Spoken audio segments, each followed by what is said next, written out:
Part of therapy and part of healing is you have to go in and have corrective experiences that in one way or another kind of reach into that part of the brain and rewire it. Neurons that fire together, wire together. So a way of looking at that is the more that you fight against that thought or that category of thoughts, you are literally building neural circuitry around that category of thoughts.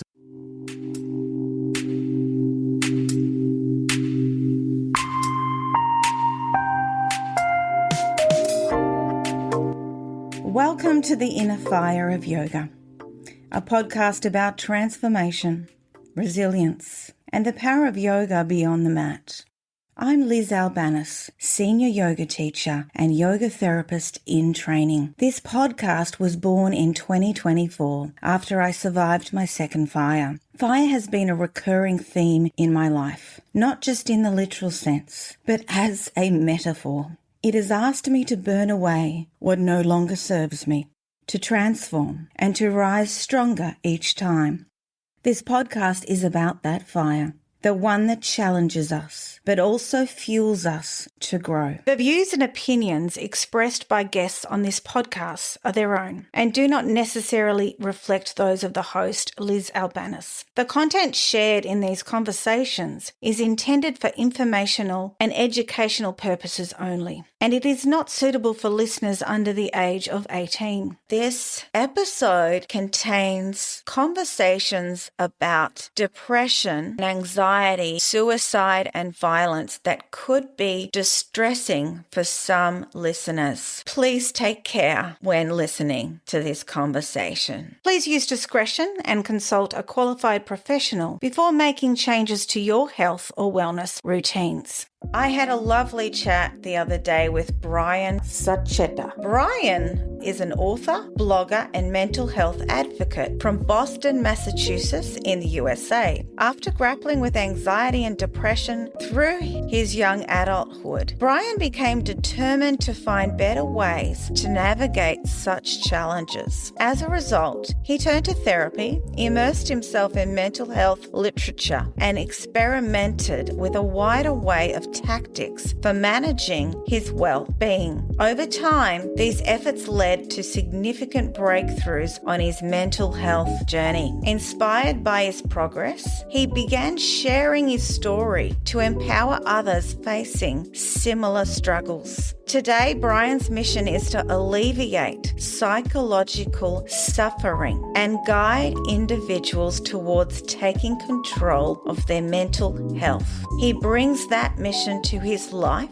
through his popular book series, Get Out of Your Head, as well as his many podcast appearances and blog posts. And we had such an in-depth conversation that I've divided it into 2 episodes. And here is the first part of that conversation. Welcome to the show, Brian. Thank you, Liz. I'm excited to be here. Great to have you here all the way from Boston, USA, like one of my other guests recently. I just wanted to start with what got you doing what you're doing now with mental health. Yeah, great question. So I always say that I got into this field as a product of personal experience. And that really just means having struggled with anxiety for about a decade, having struggled with depression on 2 separate occasions of essentially 2 different episodes of major depressive disorder, and also just kind of all the in between, right? Some OCD, which is obsessive compulsive disorder, just kind of, as I think about filling those gaps of all these different conditions are related, right? So then you start talking about just mental health in general. And I know that along the course of my adolescence and my young adulthood and whatnot, I struggled pretty mightily with all of these things related to my own mental health. So, when you struggle that hard with something, it becomes a part of you and it becomes an important part of you. And as I lived my life and tried to better my own conditions, I started to make progress, and I eventually turned around and said to myself, okay, if I've started to improve my lot when it comes to anxiety, and I've started to improve my lot when it comes to depression, could I take some of my knowledge and turn around and share it with other people? And the real impetus for that was just knowing how painful it is to deal with these things. And I talked to a lot of people along the way who also shared in the experience of the pain of dealing with anxiety, dealing with depression. And when you talk to folks like that, it really hits close to home, you know? And so all of those things kind of came together where I saw an opportunity of I had experience myself, I had some skills. I also just enjoyed writing and speaking and all that. And so it kind of came together to say, I feel as though I have a unique skill set or an opportunity to take this information, share it with other people, help other people, but also it's something that I just enjoy in general, right? So all of that got me into it. And what keeps me going is just, those messages that I hear from people of, hey, I read your book or I listened to this podcast or whatever, and that helped me, or a certain idea you talked about was enlightening to me. So I'm just really trying to help spread the positive vibes as much as I can and help people along their journey, because I know it is really difficult. Yeah, and I still believe there's quite a bit of stigma there, but it's slowly getting better. Would you say that? I would say that, right? If you think about where we were 20 years ago, now that was probably pre-social media, or at least what social media looks like today, right? So maybe I forget the exact years, but I'm sure the original version of Facebook was out, but Instagram was not. If it was out, it wasn't in its form that it is today. So today, right, we have content creators, influencers, folks who are known for these different subjects, bringing light to these various topics, such as anxiety, depression, mental health, and all that. And I think those conversations have helped usher in a slightly new age or era of a little bit less stigma. At the same time, we still have a ways to go, right? Because you will hear of somebody dealing with something, or we still just look at these conditions as, oh, I wouldn't want to have to deal with that, or this person, depending on what they deal with, we might not say it outwardly, but we might think inwardly, oh, that person's a little off, that person's a little cuckoo or something like that, right? So I think it's still important to continue to chip away at the stigma and understand, right? It's something of a gray area where I would say is there's a reason there is something of a stigma, right? Unfortunately, if somebody is in a horrible, horrible place, right? If they have really disconnected from their own life and they've lost sense of who they are and lost track of their own values, and they go commit some heinous crime, right? Let's say they commit a shooting or something like that. Yeah. We certainly don't want to say that that is okay, right? And so part of the stigma is knowing that folks who go down that path can sometimes take actions like that, and that's horrendous. At the same time, the person who just deals with anxiety or depression and is just kind of, they're dealing with it themselves, they're internalizing it, and they're struggling, those are the folks that for whom we really want that stigma to be lifted. And we just want to make sure that those folks who are suffering in silence know that, one, it's okay to experience these things. And two, it's also okay to speak up. And I think that's the most important part of alleviating that stigma, is just letting people know that a lot of folks around the world deal with this kind of thing. We can talk about this kind of thing without it being, this touchy subject. And the more that you actually talk about it, you get the different issues that you're dealing with out into the light. Sometimes people will say that sunlight is the best disinfectant. I really believe in that kind of thing. And when there is a large stigma over the mental health topic, it becomes harder to put those things into the light. So I do think that we've made progress, we continue to make progress, but we still also have a little ways to go. Yeah, there are good things about social media that we can spread the awareness. So if someone said to you, talking about stigma, depression is just sadness, what would you say to that? Because I've had that.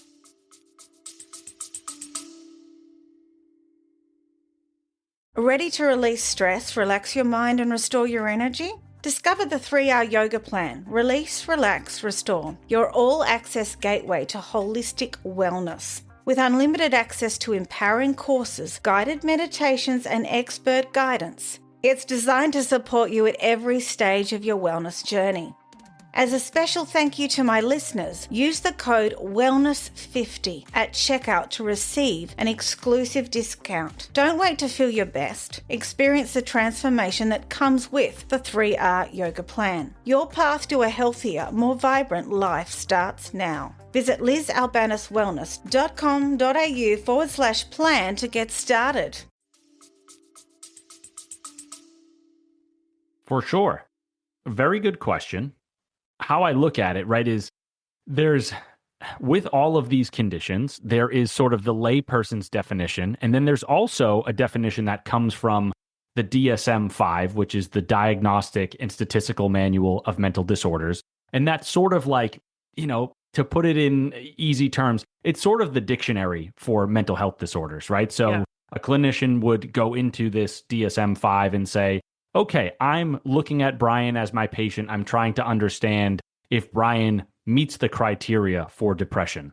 So why I give this kind of preamble is to say that, when we talk amongst ourselves or we kind of say things off the cuff, right? Somebody might say, hey, I watched my favorite sports team last night. They lost.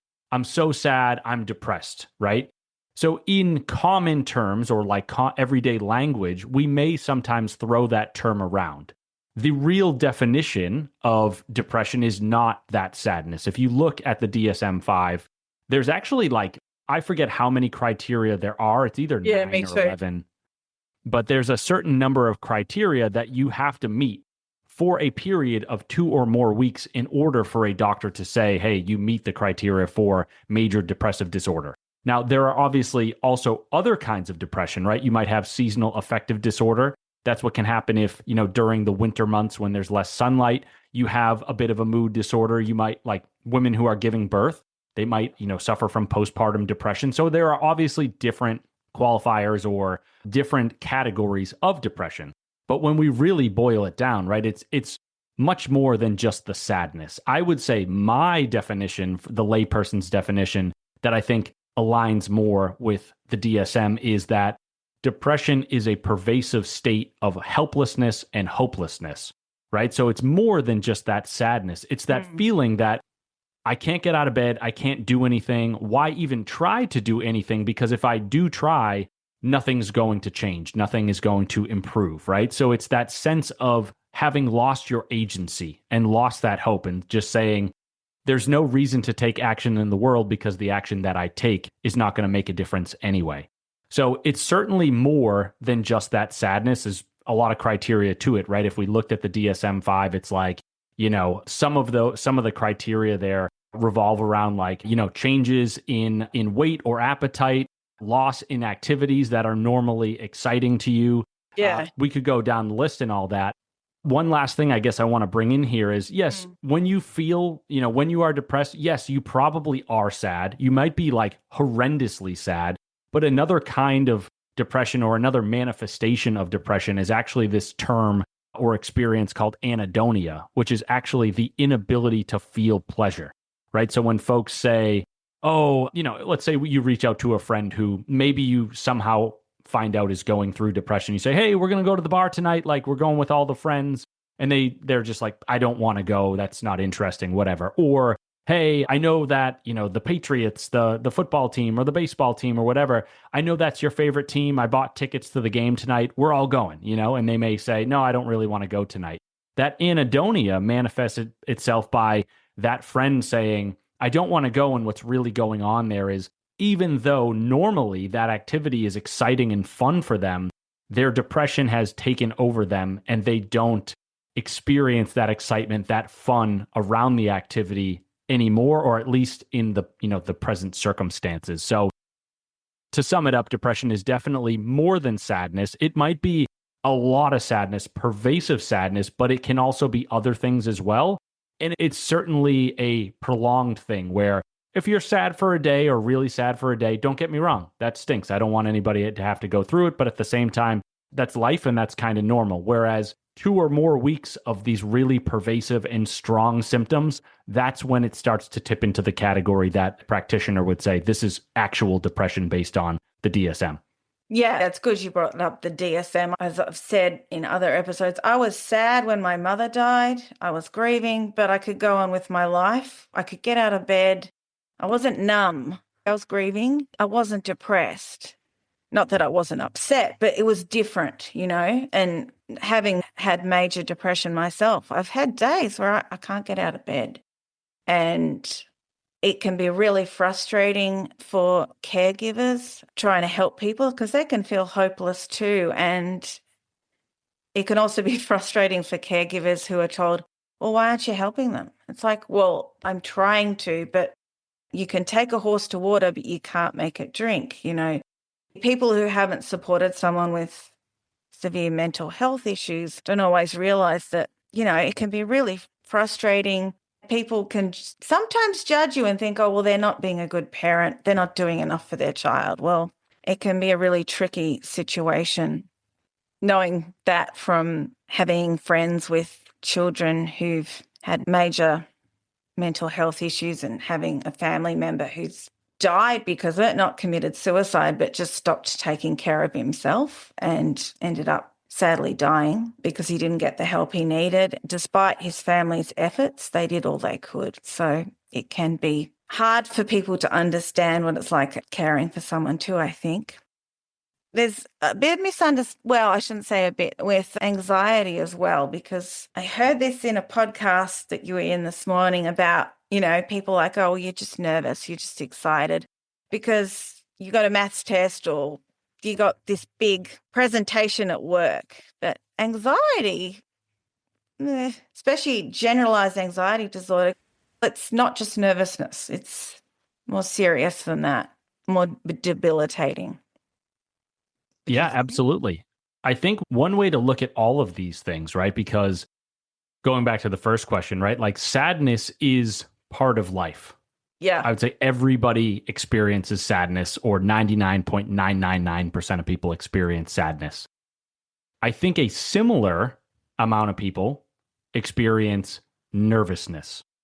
Where these conditions or these emotions start to tip over into what are more of the disorder kind of things is when those emotions are so strong and so all-encompassing or last for such a period of time that the person experiencing them is held back in their life, prevented from living a normal life or the life that they want, right? So most of us, right, and it's funny to think about, if you look at public surveys, the number one fear that people have is public speaking.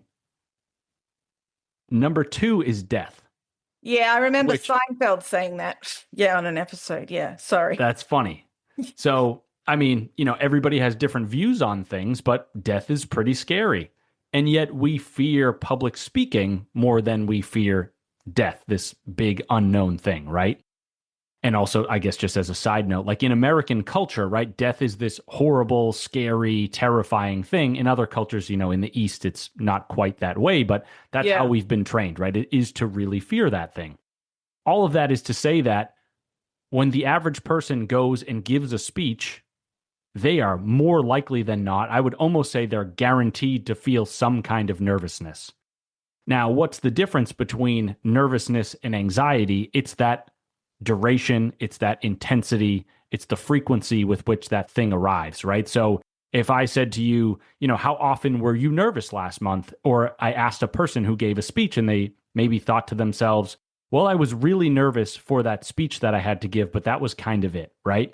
That doesn't really qualify as an anxiety disorder. That is a situation where you're presented with a stimulus or, you know, a task that you have to perform. And that task is something that's scary. And honestly, rightfully so, your body goes into a heightened state and says, this could go wrong. I could mess up what I'm saying. I could look like a fool in front of my peers or in front of the audience. And again, rightfully so, the body has this response of thinking, this is a bit frightening. Bad things could potentially happen here. And so we need to turn on the alarms, right? The alarms being the sympathetic nervous system, the acceleration of the heart rate, maybe the sweat glands activating, that kind of thing. But if that person, you know, if we kept talking to that person and they said, hey, that was really it, we'd say, okay, that doesn't look like an anxiety disorder. Where nervousness tips into anxiety or anxiety disorder is, again, back to those qualifiers of frequency, duration, intensity, that kind of thing. So for somebody, right, if we look at generalized anxiety disorder, we would say that somebody has an anxiety, a nervous response in their body related to a ton of different things, right? And that's why it's called generalized rather than like a phobia, right? A Yeah. phobia Yeah. and generalized anxiety disorder, they're on the same spectrum. They're just on opposite sides of the Yeah. spectrum in the sense that phobia is that intense fear over one specific thing. Like Maybe, going out if of you the have house or something. exactly. If you have multiple phobias, then maybe multiple things. But generalized anxiety disorder is that anxiety response in the body again, again, and again over many different things, right? So maybe it's, oh, I have to go to school today. That makes me nervous because I'm going to be in front of my peers. And then I'm going to have to stand up in front of the class. And that makes me anxious. And now I'm thinking about, oh, I have to go to the library and interact with people, right? So just that constant revving up of the nervous response or the anxiety response. That's where we draw the distinction between, just the emotion and then tipping into the disorder. And it can be challenging, right? Because in this day and age, it's a relatively stressful world that we live in. And so if you're constantly going from stressful event to stressful event, you may look around and say, well, my anxiety response is revving up again and again and again. It's possible that that's anxiety disorder. It's also possible that that's just you living a stressful lifestyle and your body reacting to that kind of thing. So that's why it's important to work with a professional and figure out like what exactly does that thing, whether it's nervousness or anxiety or maybe even panic disorder, what does that look like for you? What does that manifest? How does that manifest for you? And then what does that actually mean, right? Again, if, the doctor was saying, hey, you're going on a first date and then another date over here, and then you're giving a speech and you're going to all these high pressure events, it kind of makes sense that you would be nervous, right? But you're going and doing those things, so you're not being held back from them. You're just afraid of them or a little bit nervous about them. Whereas the person, as you alluded to, who is afraid to leave the house, somebody who has what's called agoraphobia, that is that condition where, or I guess it meets the qualification of that person is being held back from living a normal life. We would all agree that being able to leave the house is a precondition for, living a normal life. Yeah, especially when it's in a country that's not, one of the most dangerous places to live on earth. It's sad when a mental health disorder can really affect their lives that much. Are you willing to share about when you were in your worst period, what it stopped you from doing, how it impacted your life? Yeah, I'm more than happy to talk about any of that. I would say, and here's like where some nuance will come in. I know that I just went on a rant of saying, these disorders are where the condition holds you back or prevents you from living a normal life. A nuance would be that there are folks that are high functioning anxiety, high functioning depressive. And what that means or could mean is that that person experiences that emotion a lot and with a high intensity, but they are still going and living their life. So let me give you a more concrete example from my own life, just so that way, we can make a little bit more sense of this thing. So I have always had dating anxiety and social anxiety. So the idea of going on a date has always been nerve wracking to me. And even though it's nerve wracking for a lot of people, my mind hijacks me, right? So an example that I would give is, let's say 10 years ago, I had a date scheduled with this woman that I was pursuing. I was very interested in her, maybe head over heels, something like that. The date was a week away. And I'm able to give this example because this is a very common pattern for me. So the date was a week away. And even though, I would get my work done and I would work out and I would live a relatively normal life, I would be so anxious the entire week leading up to that date. And I would like my brain would run these ruminative cycles where what would happen is, and because some of my anxiety is it's in the flavor of OCD, right? So if you look at OCD, obsessive compulsive disorder, even though there are different manifestations of all these diseases, OCD included, breaking down that term, right? So the obsessive piece is you have thoughts that are recurring, that are unsettling. The compulsive piece is as a result of having those thoughts flood your mind, you perform some ritual to try to either counter those thoughts or distract yourself from them. So for me, the anxiety would be, okay, I scheduled this date with this person that I really like, and it's a week away. knowing that it's a week away, my mind goes into protection mode of saying, okay, you need to picture yourself out on the date. You need to make sure that something isn't going wrong. And where, I've done enough psychoanalysis and also work with therapists to figure out like how this all came to be, right? So peeling back the curtain a little bit more, when I was young, so at the age of 17 and then at the age of 18, when I first started dating in general, I went on 2 dates or like had two, let's say like intimate experiences. And kind of like my two of my first ever, dates, I had back-to-back panic attacks on. And on both of those dates, though, the dates did not go well. They kind of ended in disaster and those relationships fell apart. And so from an early age, right, my brain connected the idea of, okay, I'm already nervous going into this date. And now like something terrible happened, as in I had this panic attack and the relationship fell apart. So my brain is making the association to say dating equals panic attack, dating equals pain, dating equals relationship ending, dating equals failure. And so fast forward however many years, and let's say, the example that I was trying to give of 10 years ago, right? So I schedule this date with this person that I'm really interested in. And as soon as it's scheduled, my mind goes into that mode of protecting myself. Even though it's very painful, it's still an adaptive protective mechanism. So my mind is saying, okay, here's the obsessive piece, right? Of the OCD is the obsessive piece is a thought comes into my mind that I'm going to have yet another panic attack with this new person that I like. And it's going to be poorly received. The date's going to go poorly. I'm going to look like an idiot. This relationship that I'm really interested in and pursuing is going to fall apart yet again. And so that thought comes in. And if like, this isn't like an ego thing at all, because it's still something that I have to work through on a daily basis, but it's been long enough that I've made progress with this condition is early on in my own journey. And for folks who have just started the OCD journey, the thoughts come in and the first reaction that you have or you want to have is to say, no, no, no, no, no, no, right? Block your ears, kind of pretend as though it's not happening, or fight back against the thought. And you get this resistance response, right? You resist the thought, you try to fight it off. And what ends up happening is the more that you try to resist it, the more that you try to fight it off, the more that it sticks with you. And even folks will say neurons that fire together wire together. So a way of looking at that is the more that you fight against that thought or that category of thoughts, you are literally building neural circuitry around that category of thoughts. And so for me, I fought off those thoughts for years, for at least a decade, right? And so there's a part of my brain that literally says dating equals failure, dating equals panic, dating equals disaster, right? And so part of therapy and part of healing is you have to go in and have corrective experiences that in one way or another kind of reach into that part of the brain and rewire it and say, hey, I've now had experiences on dates that are not panic, that are not failure, that are not disaster. And so you start carving out a new groove or a new pathway in your mind. But for a long, long time, that was very challenging for me, where all I wanted to do was, I'd get that thought, I'd have the obsession, I'd want to fight it off.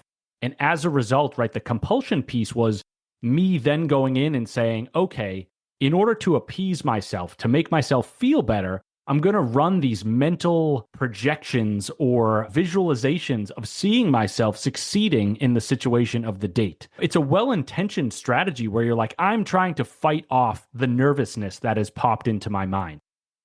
But it doesn't actually work, right? Because you're essentially giving weight to that thought. You are considering it. You're almost saying to your brain, oh, this must be an important and realistic thought, because if it wasn't, I would just let it go.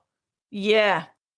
So it's very challenging. Yeah. And eventually you have to get to the point of saying, my compulsion of me running these visualization patterns in my mind, they're not serving me. In fact, they're really just proving to my mind that I don't know how this date is going to go, that I am not convinced that I'm not going to have a panic attack on this date. So eventually the healing, in the OCD space, and I will say, right, OCD lives under the umbrella of anxiety disorder. So it really is an anxiety disorder.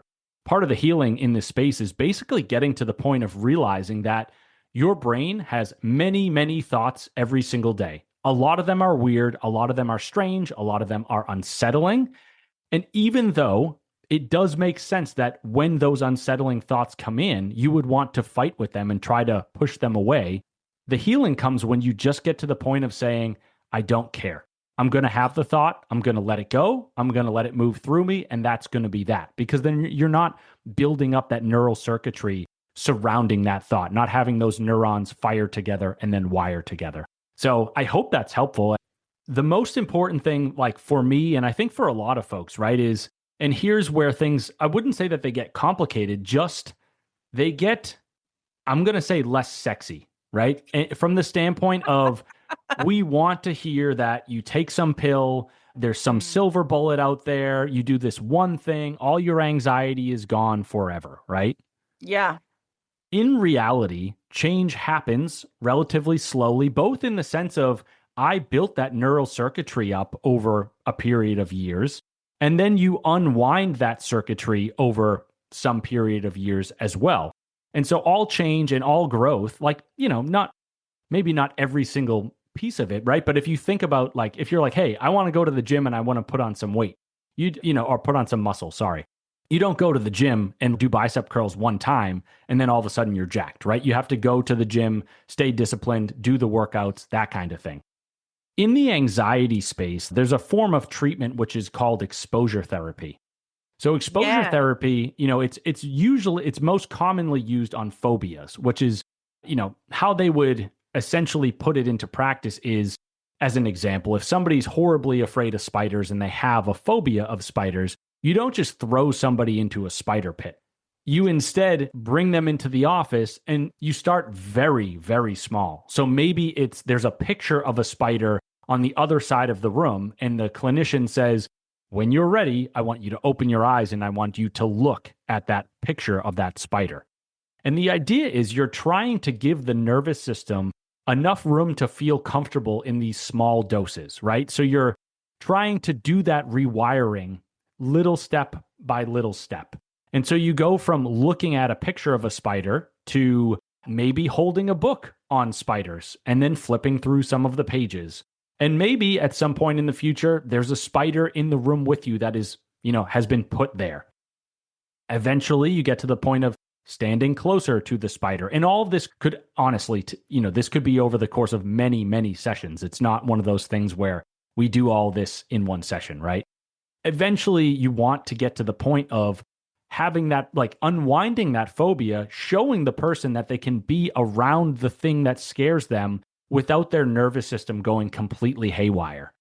And so the reason that I say all of this is, so going back to the idea of exposure therapy, is you're taking those baby steps, allowing your nervous system to say, hey, this isn't this life or death scenario that I have made it out to be.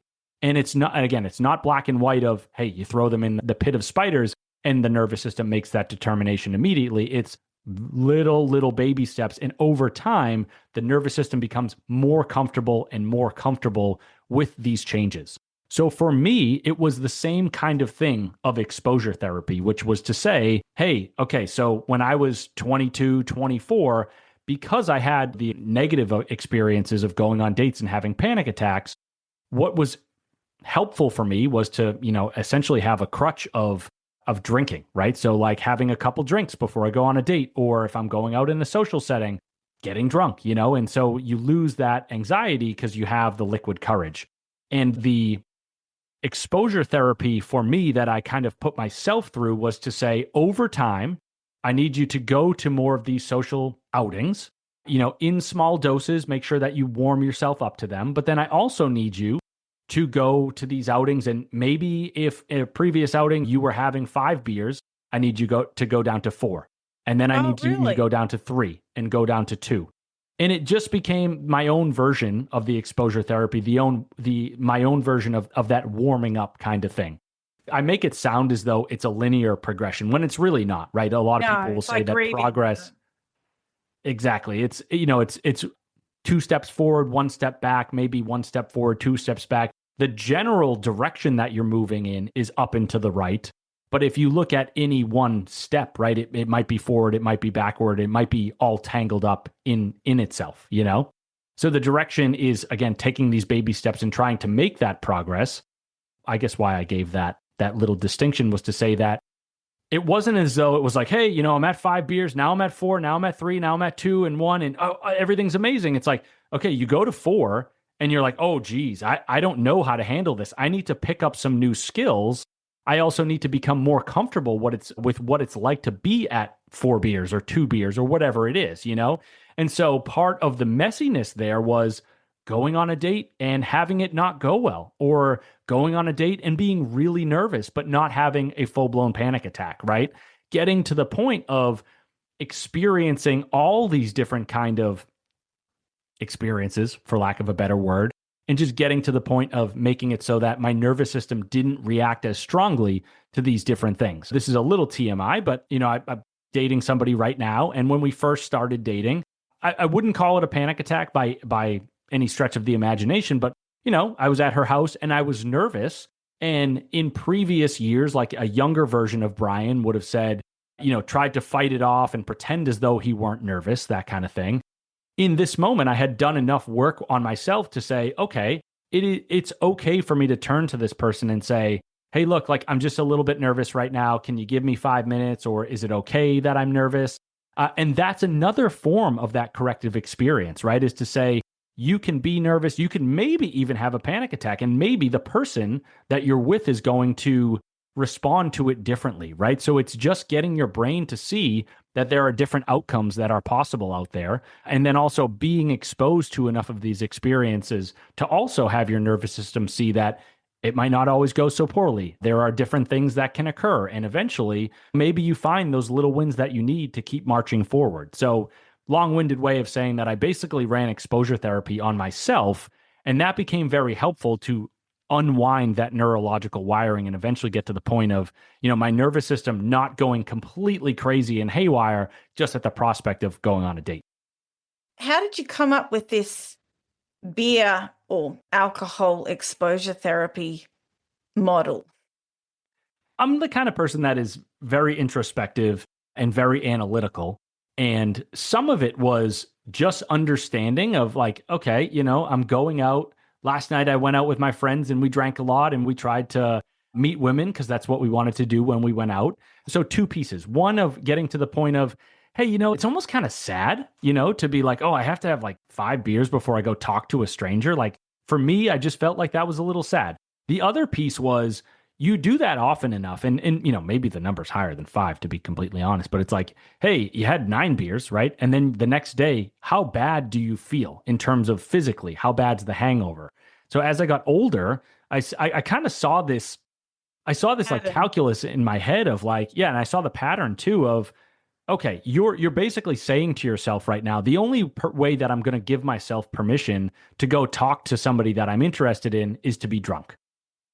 And if that results in me having a horrible hangover, then the other calculus is the only way that I can go to give myself permission to go talk to somebody is to give myself a hangover as well.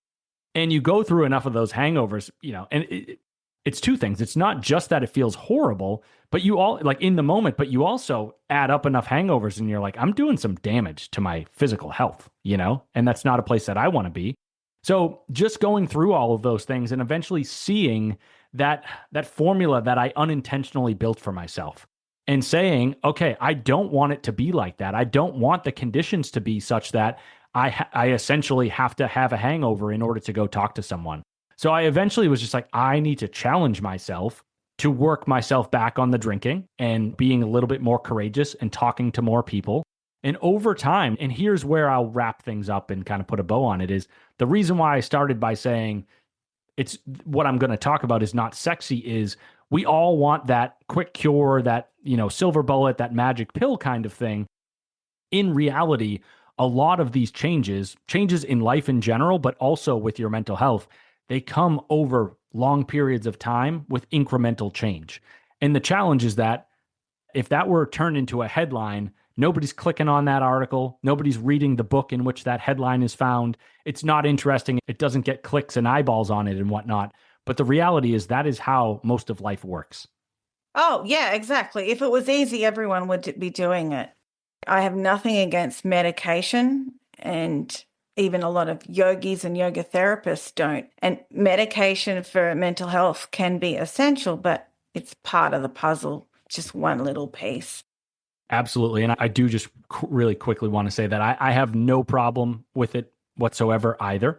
Yeah. But even at that, right, is if you look at, okay, so the closest thing we have to a silver bullet on the anxiety front is a benzodiazepine, which is a very addictive drug, right? People go to rehab for them all the time. So if you're in a panicked state and you take a benzo, that can help you get out of it, which can be great. But the downside is that you can get addicted to those kinds of things. Whereas, cases of addiction to SSRI basically don't exist. And so where I'm going with this is to say, if a benzo is close to a silver bullet, right? The downside of the silver bullet is, hey, it's not quite the silver bullet we make it out to be, because people legitimately get addicted to these things and have issues.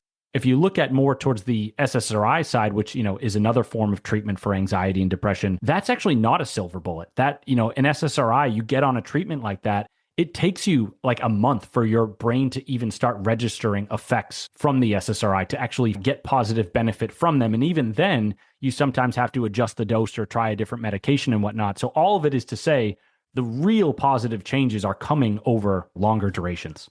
And a holistic approach, because if I just relied on medication for my mental health issues, I don't think I'd be alive anymore. It's often not enough. And it can have a reductionist effect in that the efficacy can go down rather than up. But I'm not against medication, and I would never tell people not to take it. It's not my role. Here's a bit of a snippet of the second part. When you're having that panic attack, for some reason, your body and your brain are making the determination to say, there is a proverbial tiger in. It's an amazing way to treat trauma and even depression and anxiety. I've gone through it myself for complex trauma, and it's been life-changing.